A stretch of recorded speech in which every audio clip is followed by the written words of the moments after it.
He walked through the door and saw her, his real mother, sitting on our couch, sipping chamomile tea like she hadn't just detonated his lies with a smile. His face drained. Mine didn't. I said, "She looks great for someone undergoing aggressive chemo, doesn't she?" His hands shook. Then she looked up, confused. "Chemo?" And just like that, the house fell silent, except for the sound of his downfall. We met 6 years ago, at a bookstore. He was charming, awkward in a way that felt sincere.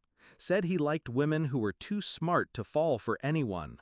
I should have listened closer. Back then, I was working 2 jobs, studying at night. He said I inspired him, said we were building a future, so I paid more, gave more, loved more. That was my mistake. He started small, 100 here, 500 there. Mom's treatments aren't covered, he said. She's too proud to ask anyone else. I believed him, because he cried. I didn't question the late-night phone calls or the hushed whispers in the hallway. I just kept wiring the money. $60,000 in 8 months. The truth snapped into place when I picked up his phone by accident. The message preview read, "She gave another $3K. The stupid pig believes everything." I stood there, frozen. Read the rest. "Just cry about Mom. She hands it over like a trained dog."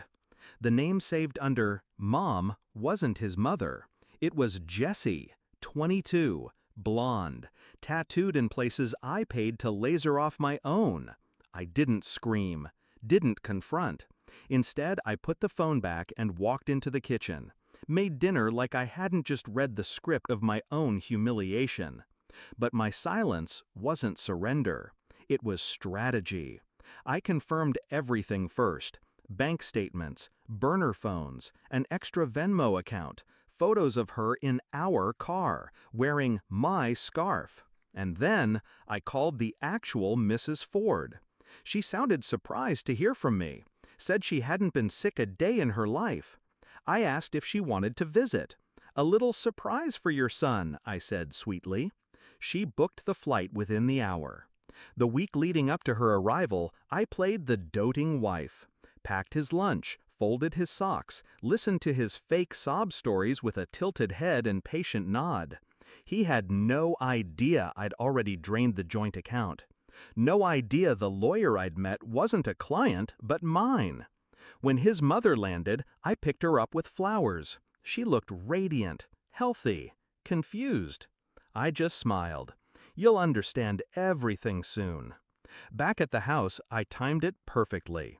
She was on the couch when he walked in from visiting the hospital. He saw her, froze. I watched the color drop from his face like spilled paint. "Mom?" he stammered. She stood, arms wide. "So, you've been telling people I'm dying?" He blanked. I didn't let him speak. "Tell her about the treatments, sweetheart, how expensive they are, how you've cried to me at night about the pain." He opened his mouth. Nothing came out. She turned to me. "What is this?"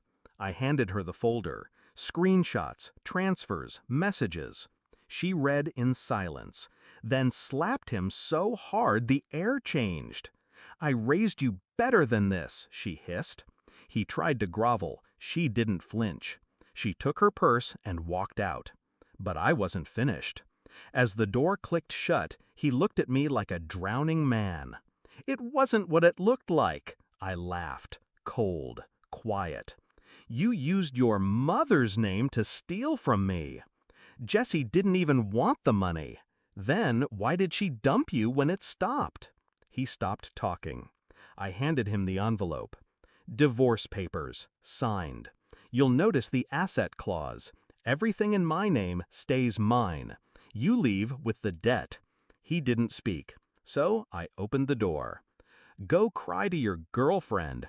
Oh, wait. He's been sleeping on his brother's couch ever since. Jessie blocked him 3 hours after the money dried up. His mother won't take his calls. Neither will I. He sent 89 texts. I read every single one, then deleted them. I'm not angry anymore, just clean. Because some men mistake kindness for stupidity. But kindness is a gift, and when you abuse it, you lose the one person who could have saved you. He said I was a trained dog, so I showed him what it looks like when the dog bites back.